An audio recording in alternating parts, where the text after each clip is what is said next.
simula pa lang, siguraduhing max protection na.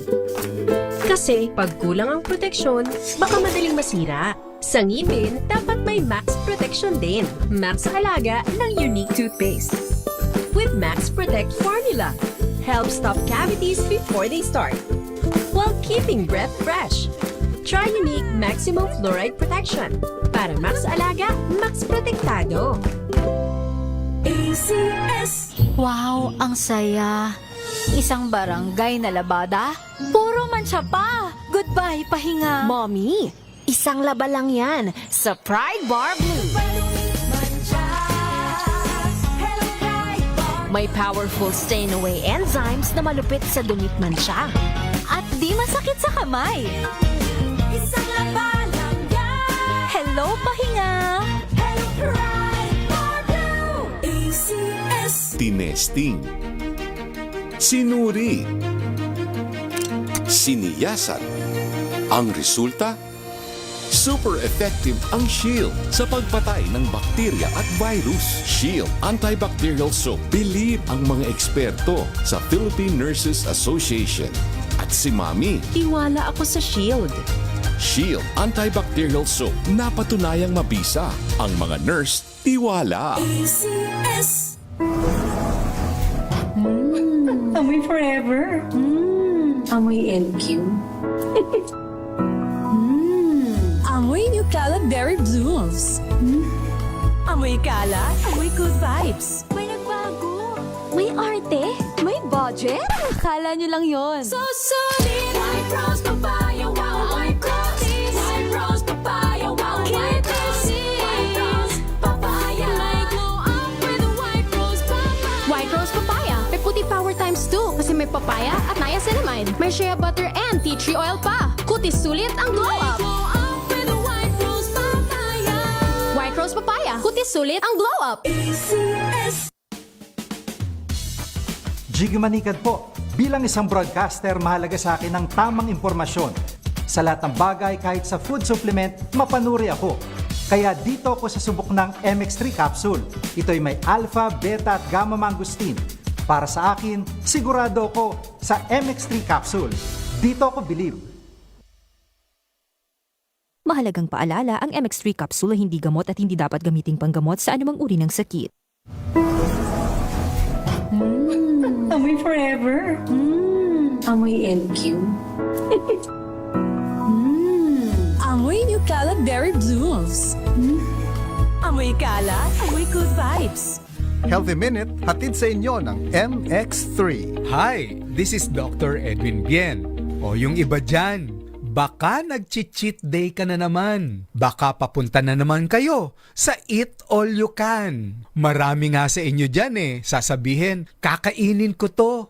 Kahit matamis, total, umiinom naman ako ng gamot. Alam po ninyo, napakataas na ng estatistiko ng nagkakaroon ng sakit na diabetes dito sa ating bansa. Sinasabi na halos 8 hanggang 10% ng mga Pilipino. Baka mamaya, isa na kayo doon at hindi nyo lang nalalaman ito. Ang pagkakaroon ng diabetes ay maraming kaakibat na mga komplikasyon sa puso, sa kidney, sa ugat, sa stroke at marami pang iba. And I am sure, kung diabetiko na kayo ngayon, maaaring nabibigyan na kayo ng gamot na insulina at ng mga tableta na pampababa ng inyong blood sugar. Huwag po ninyong kalimutan, ang diet, ang lifestyle is part of your treatment process. At syempre, itry nyo po ang orihinal, ang natural na MX3 500mg capsule. Nagtataglay ito ng alpha, beta at gamma mangosteen to help lower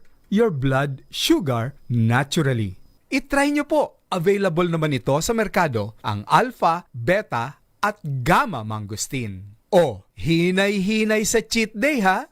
Muli, this is Dr. Edwin Bien. Mag-iingat po tayong lahat. Healthy Minute, hatid sa inyo ng MX3. This portion is brought to you by ACS Manufacturing Corporation, ISO certified, maker of world-class quality Pride detergent. Bukang bibig ng mga kabataan ng love languages, hindi lang sa pakikipagrelasyon kundi maging sa pakikipagkaibigan. Kabilang dito ang words of affirmation, mga salitang pumupuri o nagbibigay kumpiyansa, quality time, paglalaan ng makabuluhang oras para sa isang tao, at physical touch tulad ng paghalik at pagyakap. Gayun din ang acts of service o pagsisilbi sa iba at receiving gifts o pagkaramdam ng pagmamahal sa tuwing makatatanggap ng regalo. So yung research behind sa love language actually medyo mixed siya. So may pagka-popular psychology siya, meaning popular siya pero yung evidence for it ay hindi gaano ka-solid as it sounds. Pero helpful construct pa rin siya. So I think it's still something na magsistay sa mga tao kasi it's a way for people to talk about relationships na madaling intindihin. They're a method of saying your needs and your wants. Kaya siya nagiging helpful. So, pag pinapag-usapan na natin kung paano pa nade-develop yung mga gusto ng mga tao sa relationships, it's a mix of kung saan tayo nasanay at kung ano yung kailangan pa natin. Ayon kay Alicia Serrano, isang relationship coach, ang love language ay nagiging learned behaviors. Depende sa kinalakihang environment ng isang tao. Sa katunayan, karaniwan itong nagiging pamantayan ng marami sa panunuyo sa isang potential romantic interest. Being able to show your partner na ganito ako mag-express ng love, tapos naiintindihan ko rin na ito yung gusto mo, ito yung love language mo. I think being able to meet in the middle is the ideal situation. Paglilinaw pa nito, hindi problema na magkaiba ang love language ng isang magkarelasyon. Basta't pag-uusapan nila ang kanilang pagkakaiba at kung paano nila ito mararamdaman at maipaparamdam sa kanilang partner. This portion is brought to you by ACS Manufacturing Corporation, ISO certified, maker of world-class quality Pride detergent.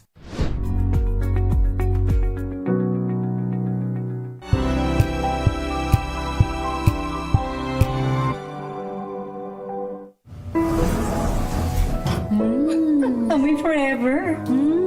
Amoy LQ. Amoy New Cala Berry Blooms.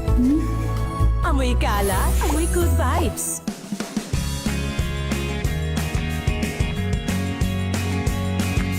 Now we are unboxing MX Sweet Coffee. Each box has 10 sachets of low acid and sugar-free coffee. You can have it hot or cold. Bring it with you anytime, anywhere. Shop at Lazada, Shopee, and in leading drugstores nationwide.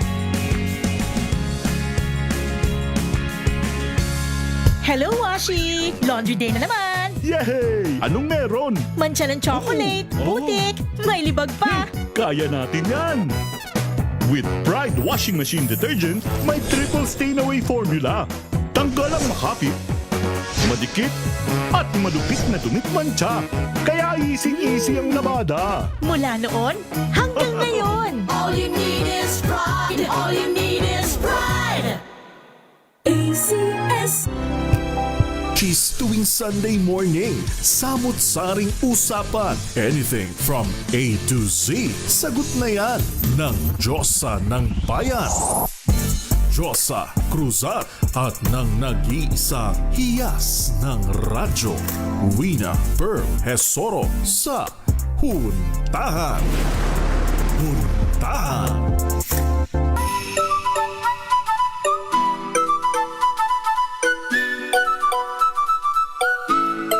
Magandang umaga Luzon, Visayas at Mindanao. Magandang umaga Pilipinas.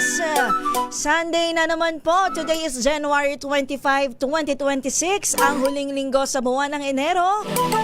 Minus po muna ang aking beshiwap na si Wina Hesoro, makakasama sa inyong favorite Sunday morning habit.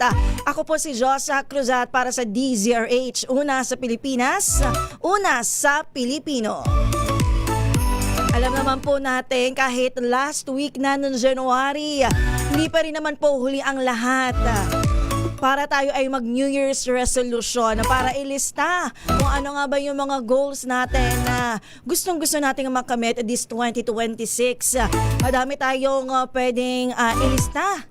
dito sa ating New Year's resolution like katulad po nung napag-usapan natin itong nakaraang linggo, napag-usapan natin kung ano nga ba at kung paano nga ba ma-reach ang inyong fitness goals. Kung ano man pong klaseng pangangatawan yan, kung ano pong klaseng goal natin basta sa ating katawan, sa ating kalusugan.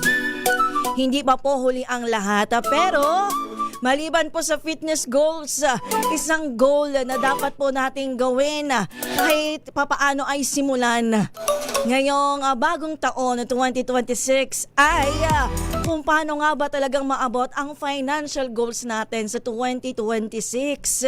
Kung kayo po ay napagdaanan na ito last year at medyo hindi tayo pinalad, medyo hindi natin natumbok kung ano nga ba yung financial goal natin last year, samahan niyo po ako hanggang alas 11 ng umaga dahil pag-uusapan natin yan.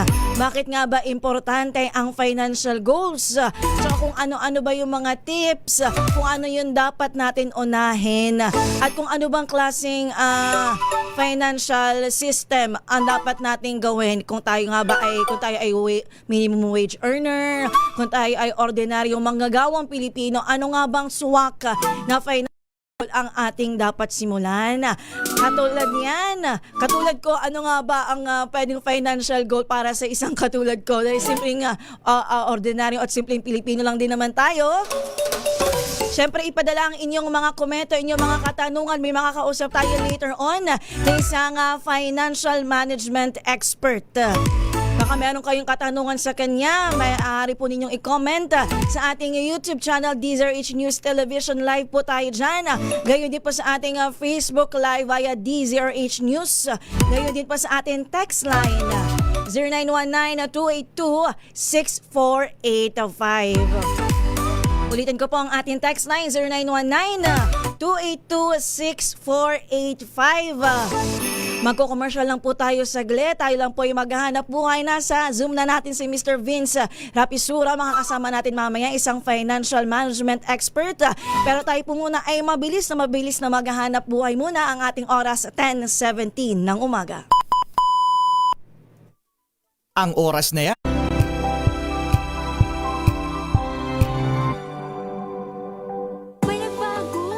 May arte? May budget?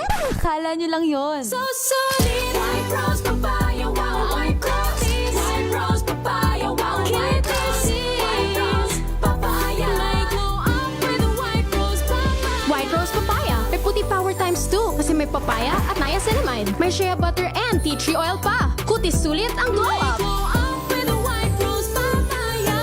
White Rose Papaya. Kutis sulit ang glow up. ACS. Amoy forever. Amoy LQ. Amoy New Cala Berry Blooms. Amoy Cala, amoy good vibes.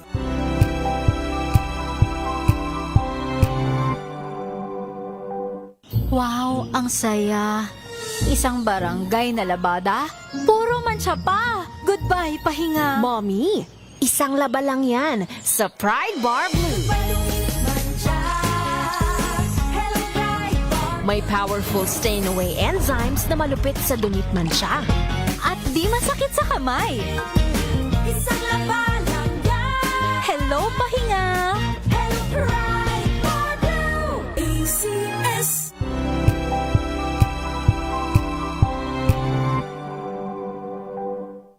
Maulan man, no worries na amoy kulubang damit. Charm, Fabcon, bangong kumaka-bloom. Tanggal amoy kulog sa bango ng charm. Kaya gamit ko, Charm Fabcon with Bloom Fresh Technology. Kills 99.9% of kulob-causing bacteria. May aroma burst pa of thousands of flowers and berries. Ang sampay sa loob, no amoy kulob. Bangong kumaka-bloom sa charm. Charm Fabcon. ACS.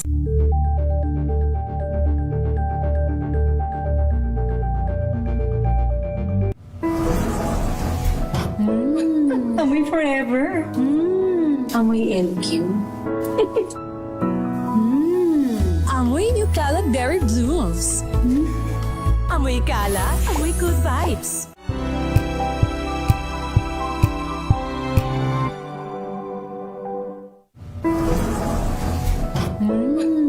Amoy forever. Amoy LQ. Amoy New Cala Berry Blooms. Amoy Cala, amoy good vibes.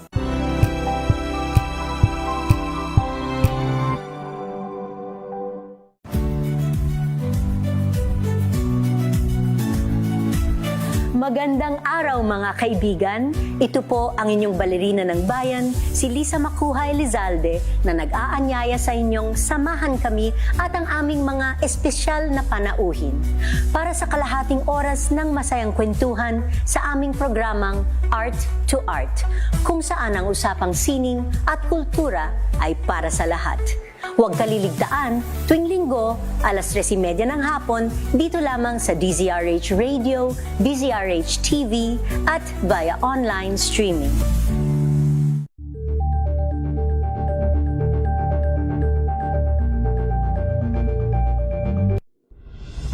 Tuloy-tuloy ang pagtulong, tuloy-tuloy ang pagseserbisyo, at tuloy-tuloy ang balitaan kasama si May Binauhan sa Operation Tulong mula Lunes hanggang Biyernes.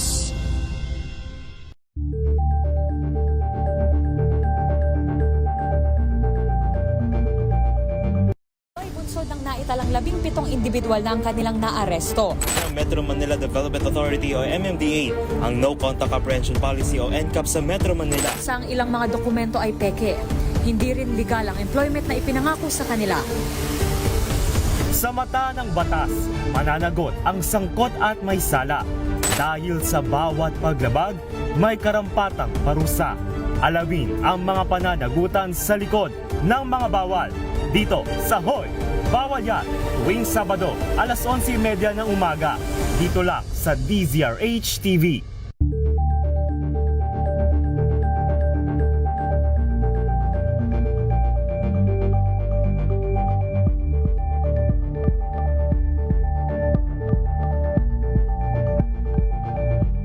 Curious ka ba sa maraming bagay?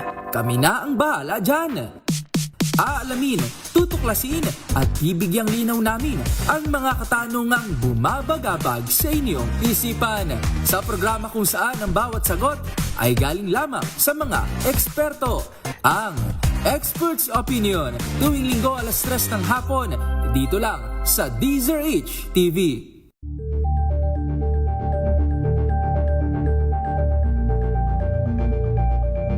We've got you covered. From the hottest hits, exclusive interviews, kilig to the bones fan meet experience, and hataw performances of your favorite stars. Saturdays, 12 noon, dito lang sa DZRH TV.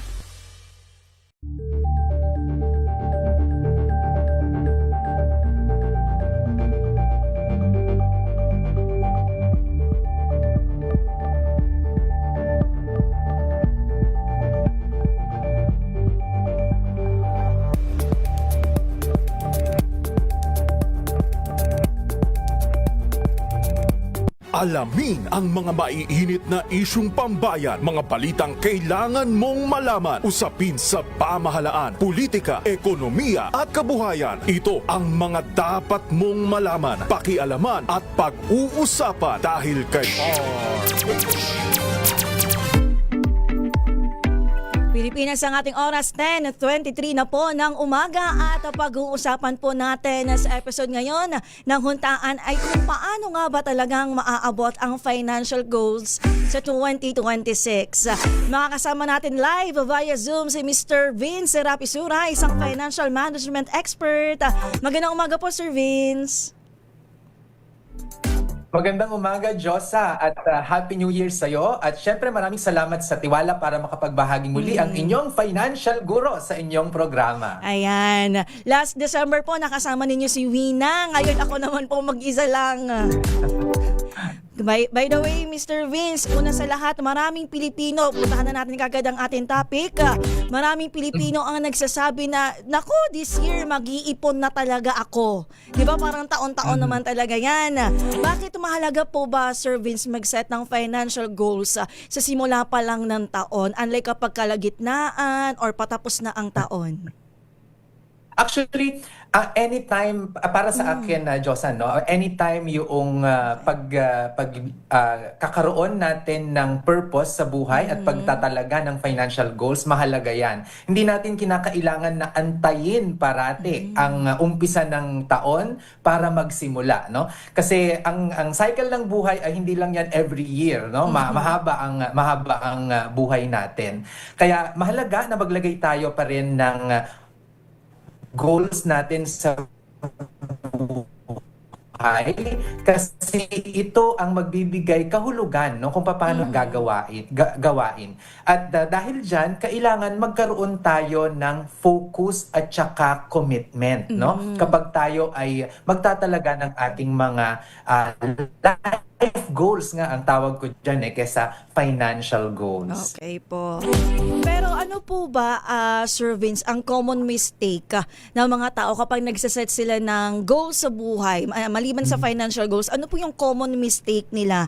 Masyado po bang nagiging ambitious o parang super specific naman masyado ng goal kaya ang hirap parang tuparin?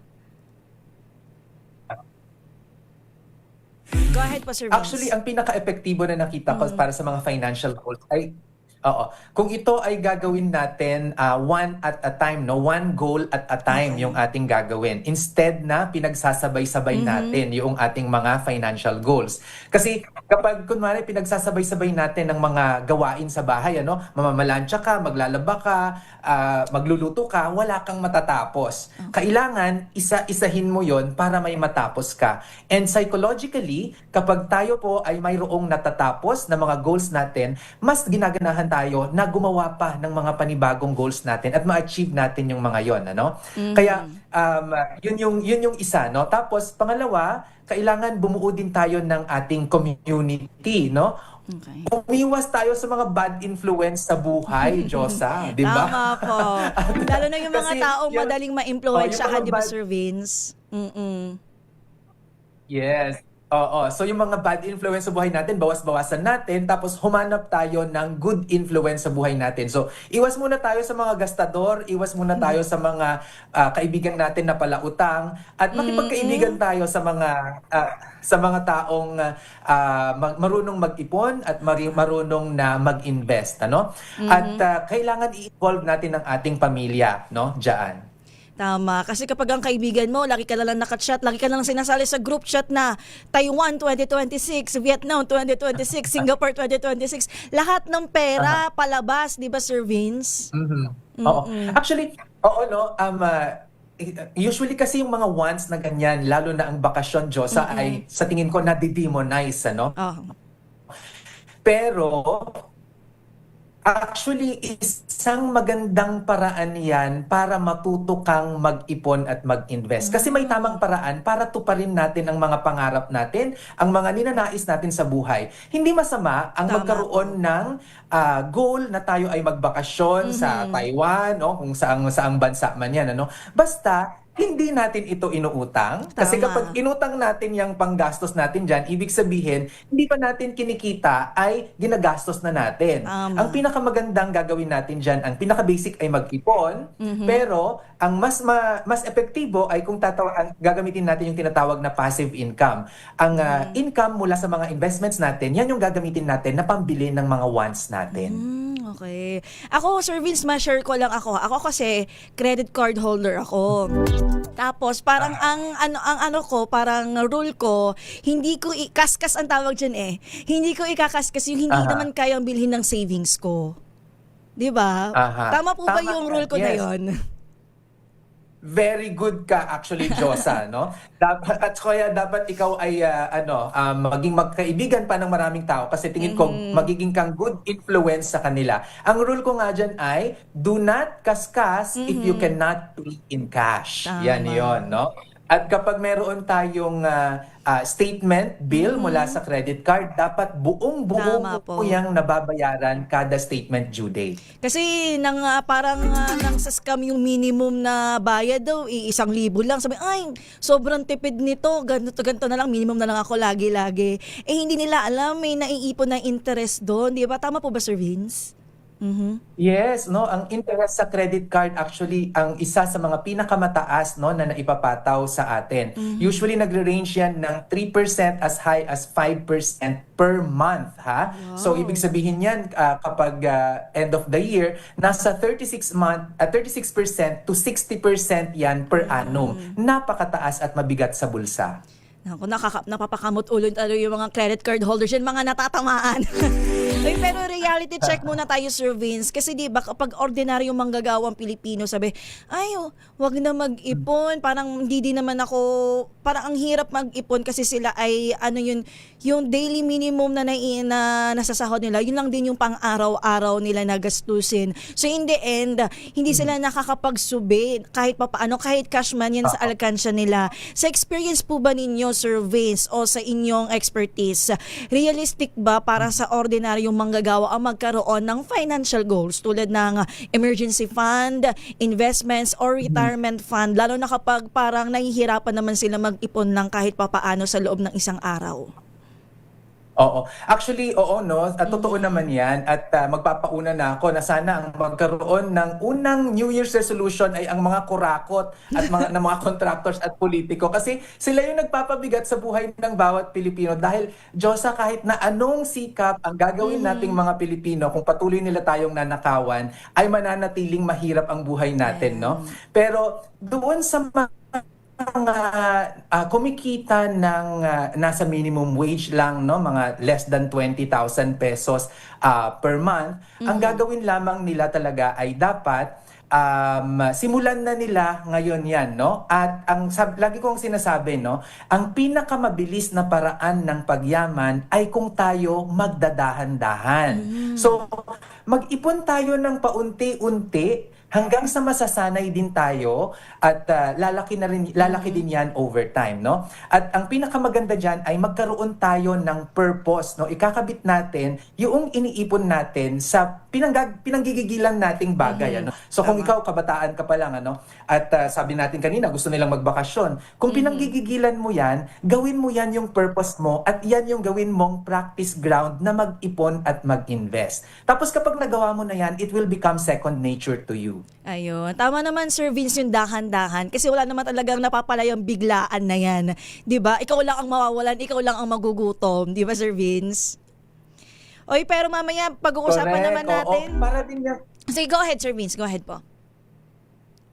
Oo. Para lang yung pag ikaw ay nagda-diet, 'di ba? Kapag binigla mo na hindi ka kakain afterwards, mas marami ka pang kakainin at tataba ka pa. Ganon din sa pag-iipon. Huwag nating bibiglain. Unti-untiin natin yung ating pagpa-practice. Ayan. Sir Vince, mamaya sa ating pagbabalik, kapag usapan naman natin ang budgeting. Kasi 'di ba sa pagbabudget, diyan tayo makakapag-start kung paano nga ba, diyan tayo makakapag-start magsubi ng pera. Kung ano nga ba yung pinakang basic na budgeting rule na dapat matutunan ng ating mga kababayan na nakatutok sa atin ngayon. Mamaya pag-uusapan natin yan. Tayo po muna ay magko-commercial break. Ang ating oras po, 10:33 ng umaga. RH number.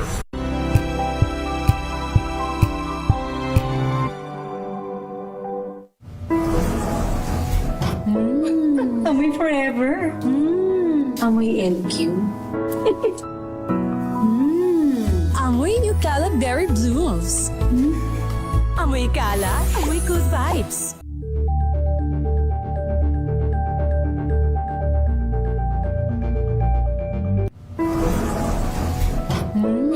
Amoy forever. Amoy LQ.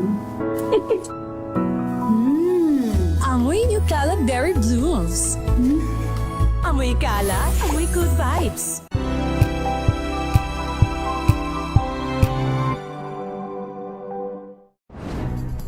Good vibes ang hanap mo? Dito ka na sa Sigurado! Mula sa mga istoryang nagbibigay ng inspirasyon hanggang sa mga kwentong may dalang solusyon. Mga balitang pampagaan ng pakiramdam at pampaganda ng araw. Hindi lang ba sa good news, kundi the better news. Mula Lunes hanggang Biyernes, 1:00 ng tanghali sa DZRH TV.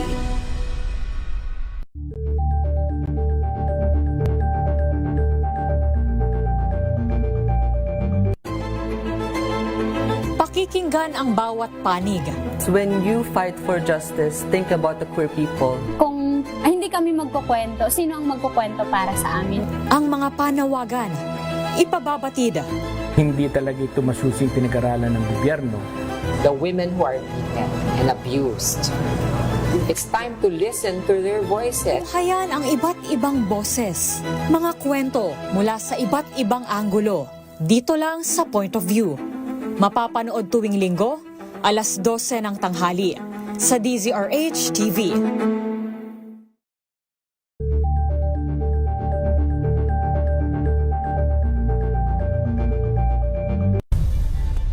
Nagsimula sa pangarap hanggang sa maabot ang tagumpay.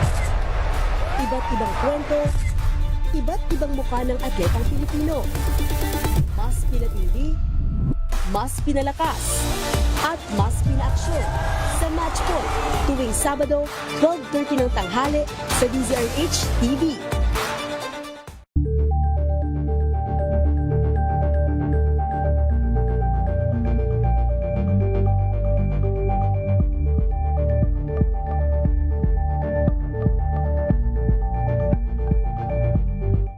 Maagang balitaan, maagang usapan sa mga issue at balita. Kasama si Kuya Angelo Palmones sa Magandang Umaga Biyernes.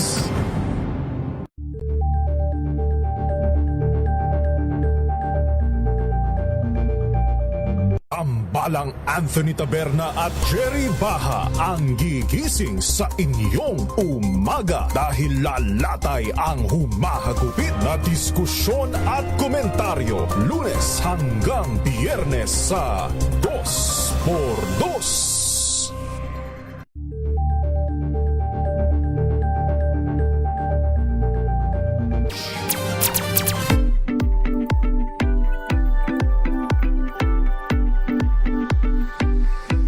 Tayo po ay nagbabalik sa huntahan at pinag-uusapan nga po natin kung paano nga ba talagang maabot ang inyong financial goals this 2026. Nandito na tayo sa segment kung paano nga ba ang budgeting, tamang budgeting para naman kahit paano makatulong kung paano tayo makasubi ng kaperahan natin. Kausama po natin live via Zoom si Mr. Vince Rapisura, ang isang financial guru. Sir Vince, welcome po sa DZRH.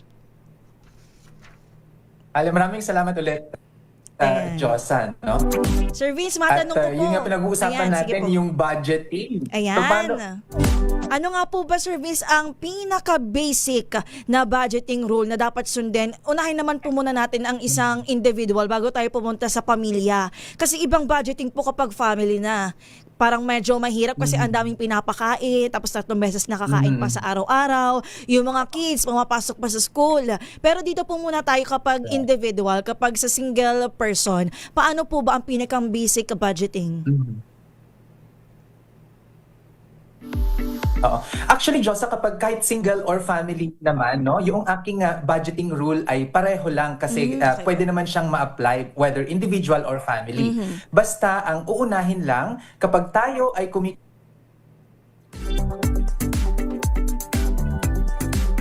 kita ng less than 20 ay maximum 5% ng ating income ay dapat ilalagay natin yan sa insurance. Tapos minimum 10% ng ating income ay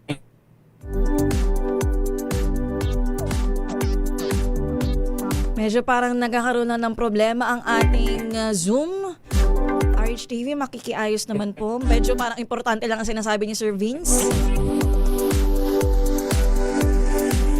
Habang inaayos ang linya ng ating komunikasyon, binabanggit ni Sir Vince na iisa lang daw ang kanyang budgeting rule, mapa-individual man o family. Medyo naputol lang, may narinig ako, maximum 5% ng iyong kinikita ay para sa Medyo nalimutan ko na. Emergency fund ba yun? Insurance. Yan, insurance. Maximum 5% daw dapat mapunta sa insurance. Habang hinintay natin si Sir Vince, parang i-reconnect lang siya sa Zoom. Baka meron pa po kayong katanungan. Meron dito na parang nag-share na ay sabi ni Sir Jose. Sino ba ito? Sir Jose Maria Mesa, good AM po. Sa totoo lang, our economic policy really needs purging, restructuring. Common man can really save. Ayan. Because most things are way too expensive. At saka yung local currency is medyo mahina ang ating piso. Even 100 peso feels like nothing. Tama naman po. Nabanggit kanina talaga ni Sir Vince, talagang yung economic system talaga natin kailangan ma-reconstruct, Pero kapag kailangan din kasi natin mag-adjust siguro sa ating bawat sarili para kahit paano masimulan natin kung paano nga ba natin ma-reach itong financial goal natin. Sabi ni Sir Bento kanina, ay ni Ma'am Teresita, na pag-usapan natin kanina ang credit card. Bawiin na lang daw sa cashback ng card. Tama naman yun. Minsan, sabi ni Ma'am Teresita, nalimutan niya yung due date. Ang laki ng patong na interest at finance charges kahit binayaran ko na lampasan ng 3 days sa due date. Kaya medyo dapat aware tayo kung kailan ba talaga lalabas ang ating statement of account. Yan, para nasa linya na natin si Sir Vince. Magandang welcome back po sa DZRH Sir Vince, na pag-uusapan natin yung pinaka-basic na budgeting rule. Go ahead po, sir. Oo. So yung basic na budgeting rule natin for those earning less than 20,000 pesos, maximum 5% ng income natin yan ay gagamitin natin for insurance. Minimum 10% ay isusubi natin yan for savings. At yung natitira na 85%, yan na yung gagamitin natin para sa ating panggastos at para sa ating mga financial goal. Kasi ang inuuna natin yung 5 for insurance at 10% para sa savings dahil iba-iba naman tayo ng gusto in terms of kung paano tayo mabuhay. Ano? Kaya hindi tayo nagbibigay ng budget na magkano ba dapat yung gagastusin para sa mga damit natin, sa basic needs natin, ganyan. Ano? Para unahin na agad yung importante, which is yung insurance natin at saka yung ating savings. Kapag kayo naman ay kumikita ng greater than 20,000 pesos per month, ang budgeting rule mo, 5% maximum for insurance, 15% minimum for savings, 20% minimum for investment, at saka yung natitirang 60%, yan yung pagkakasyahin mo para sa iyong gastusin. Ayan, kumaga parang sinasabi mo, Sir Vince, kapag kumikita ka ng 20,000 pataas, doon na dapat yung meron kang investment. Dapat mag-invest ka na.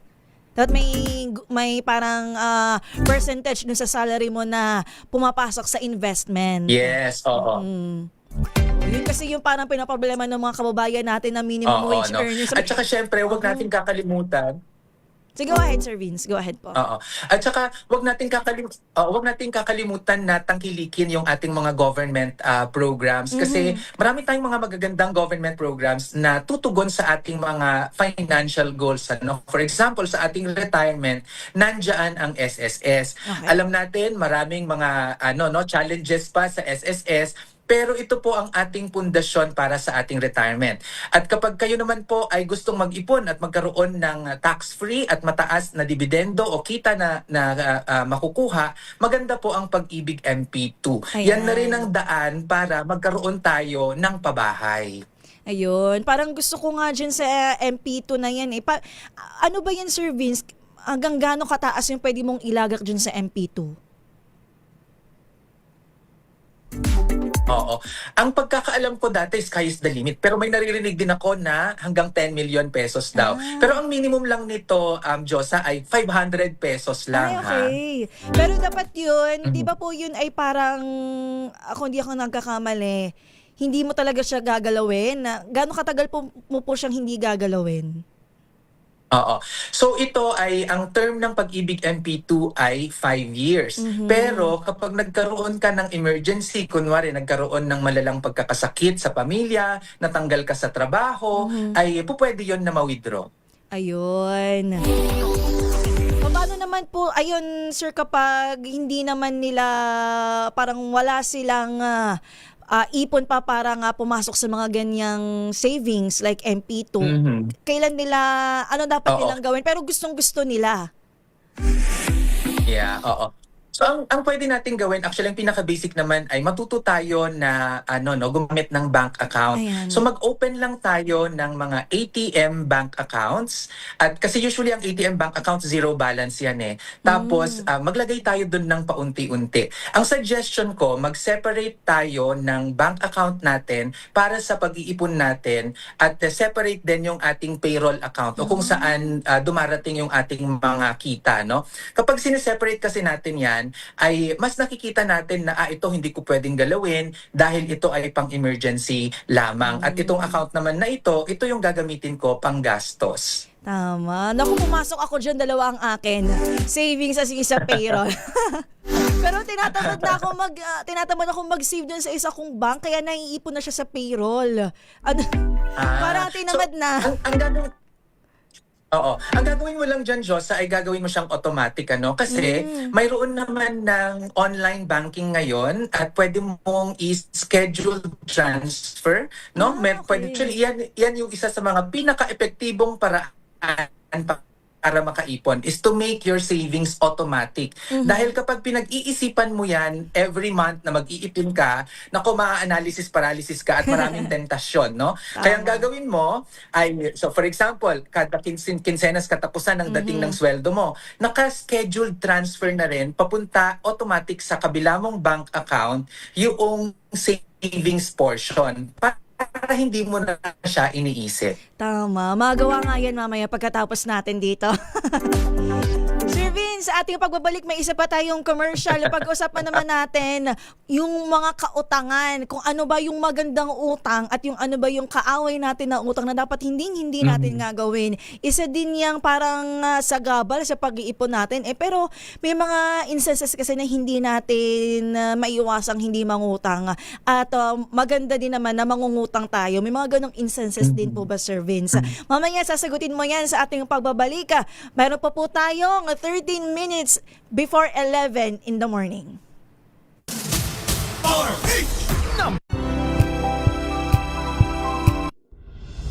Tuloy-tuloy ang pagtulong, tuloy-tuloy ang pagseserbisyo at tuloy-tuloy ang balitaan kasama si May Binauhan sa Operation Tulong mula Lunes hanggang Biyernes.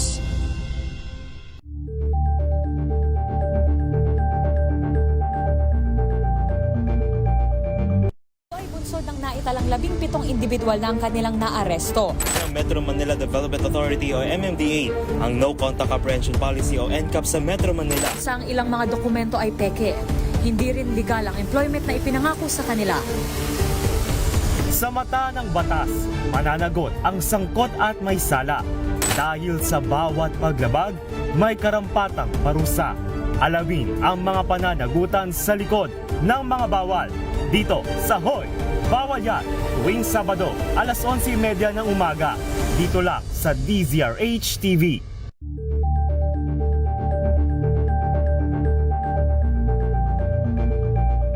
Curious ka ba sa maraming bagay?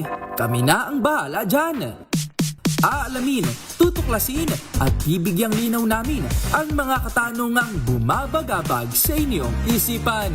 Sa programa kung saan ang bawat sagot ay galing lamang sa mga eksperto. Ang Expert's Opinion, tuwing Linggo alas 3 ng hapon, dito lang sa DZRH TV.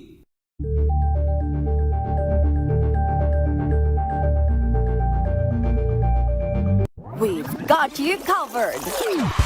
From the hottest hits, exclusive interviews, kilig to the bones fan meet experience, and hataw performances of your favorite stars. Saturdays, 12 noon, dito lang sa DZRH TV.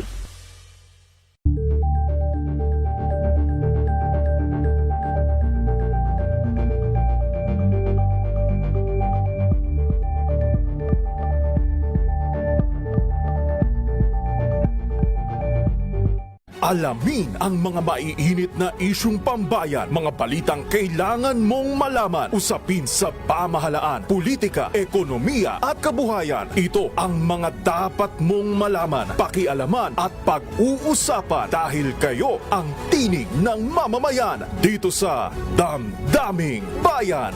Live sa DZRH Radio, DZRH TV at DZRH Digital. Kasama sina Lakay, Deo Macalma at Elaine Apit. Araw-araw, Lunes hanggang Biyernes. Damdaming Bayan.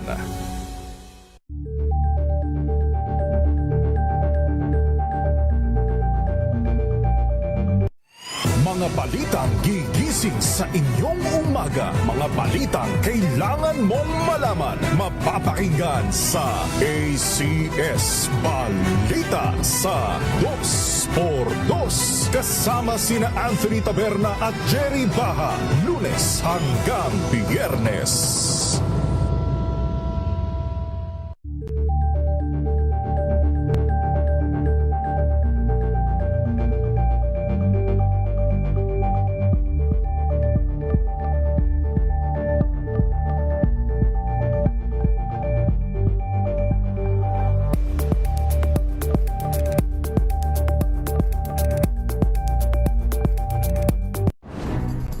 Good vibes ang hanap mo? Dito ka na sa Sigurado!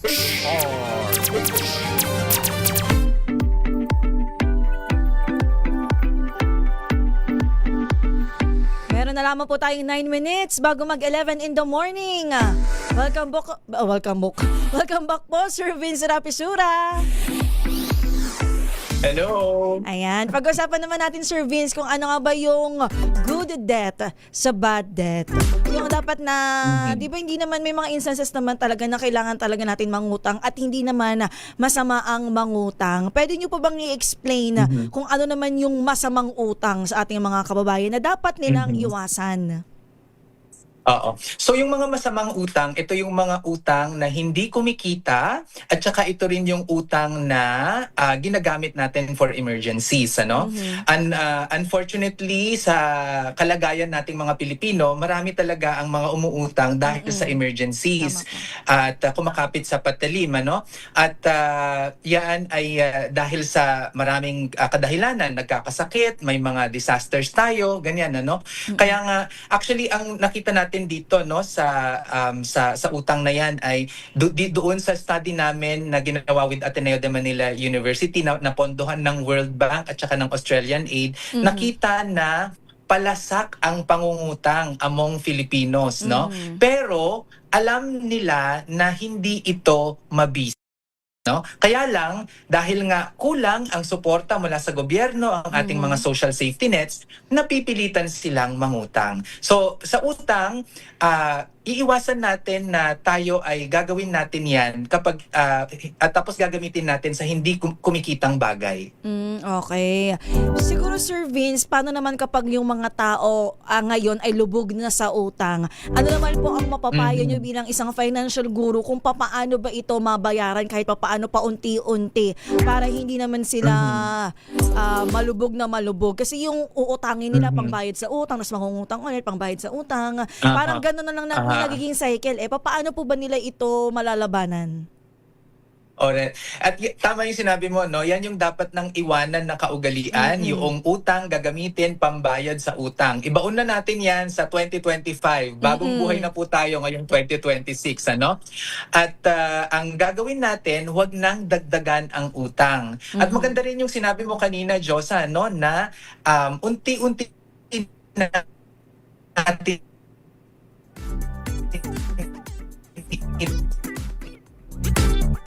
itong babayaran. Tulad ng pag-iipon ay maganda rin natin itong gagawin, ano? Okay, sir. Okay, bali unti-untiin Ayan, din oo. natin ang pagbabayad. Ganun po ba ang ibig niyo sabihin, sir? Medyo nagkaka-problema lang po sa komunikasyon?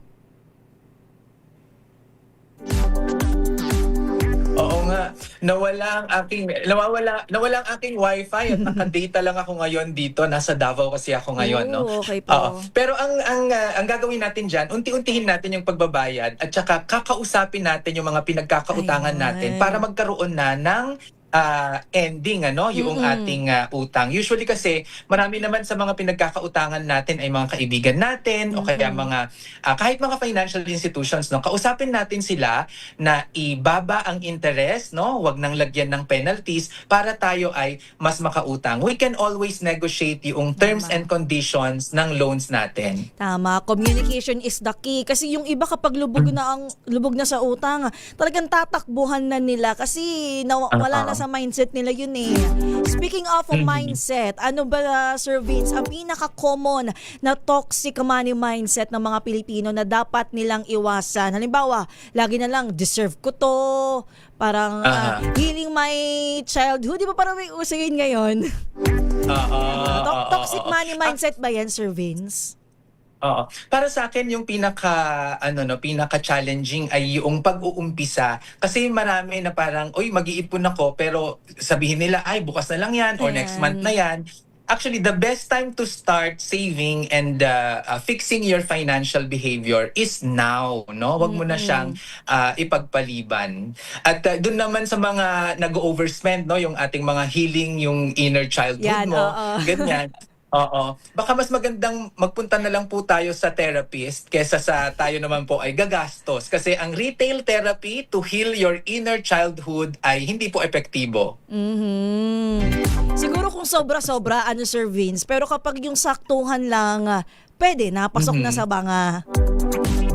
Yes, oo, agree. Dapat talaga balance lang 'yan. Ang lagi kong sinasabi ay meron tayong tinatawag na BOLO, no? Balance of luxuries and obligations. Ito yung pinagsasama natin yung YOLO, you only live once, plus YAGO, you also grow old. So, balance is the key talaga. Parang ngayon ko lang narinig yung yago na yan. Hindi pa kasi ako tumatanda eh. Uy, pero Sir Vince, last na tanong ko na. Paano kasi di ba ipon-ipon is the talaga yung goal natin. Paano kapag tinamad ka talaga, ano po yung tip mo para maging consistent ang ipon? Nabawa, ako kasi yung payroll ko hindi siya naka-automatic papunta sa savings. So hindi yan nagiging consistent ang ipon ko. Paano naman po in general yung iyong tip para maging consistent naman ang ipon ng everyone ngayon 2026? So una, gawin mo yan talagang automatic. Sa pangalawa, palibutan mo yung sarili mo ng mga good influence para hindi ka natetempt at hindi ka napapagasta. At mag-set up ka ng reminders. Bakit mo ginagawa ang pag-ipon? Maglagay ka ng vision board, no, diyan sa harap ng ref mo o kaya diyan sa may tabi ng kama mo. Isulat mo diyan, mag-drawing ka o maglagay ka ng mga picture goal. Kasi kung meron talaga tayong malinaw na purpose sa ating pag-iipon, gaganahan tayong gawin yan. Alright. Maraming salamat po, Mr. Vince Rapisura. Baka meron kayong konting mga words of wisdom bago ko kayo bitawan na gustong banggitin sa mga nakatutok sa atin ngayon. Nasa inyo po ang pagkakataon, Sir Vince. Actually, gagamitin ko ang pagkakataon na ito na imbitahan ang ating mga tagapakinig at mga tagapanood na kung meron kayong mga katanungan tungkol sa pera, i-search lamang po ang aking pangalan, Vince Rapisura, sa Google at lalabas po ang aking mga naisulat at aking mga videos tungkol sa kaperahan. Ayan. Hindi lamang itong episode na ito ng Huntahan ang pwede ninyong balikan. Meron din pala mga uploaded videos si Sir Vince online. Madaling ma-reach kapag meron kayong katanungan tungkol sa pera. Again, Sir Vince Rapisura, isang financial management expert at financial guru. Maraming salamat po sa pagpapaunlak. Sa uulitin po, siguro next time, dalawa na kami ni Beshi Winang makakausap mo. Maraming salamat and Happy New Year! Thank you po! Atin nakasama si Sir Vince Rapisura, isang financial guru. Ako personally, madami akong natutunan sa kanyang mga binanggit. Kayo kung medyo nalilito pa rin kayo, pwede nyo naman balikan itong ating episode. Available yan sa ating Facebook, DZRH News. Pinakang natutunan ko is siguro yung pinakang gagawin ko na talagang umpisa ngayon, yung i-automatic yung savings. Kasi kapag talagang hindi automatic, parang tatama din ako mag-transfer So, ayun yung aking nakuha sa episode natin today. Sana namin kayong nakuhang tips at saka kaliwanagan na kailangan na talaga ninyong mag-ipon. May nabanggit siyang tips para dun sa mga minimum wage earner, yung mga kumikita ng 20,000 pababa a month. Maximum 5% mapupunta sa investment, minimum 10% mapupunta sa savings, at yung 85% na natitira ay para sa inyong pang-araw-araw na gastusin. Yan yung nakasama sa isang oras na kwentuhan.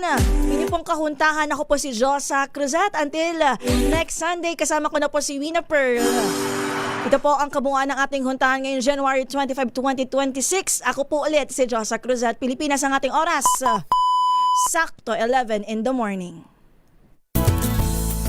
Hindi lang sa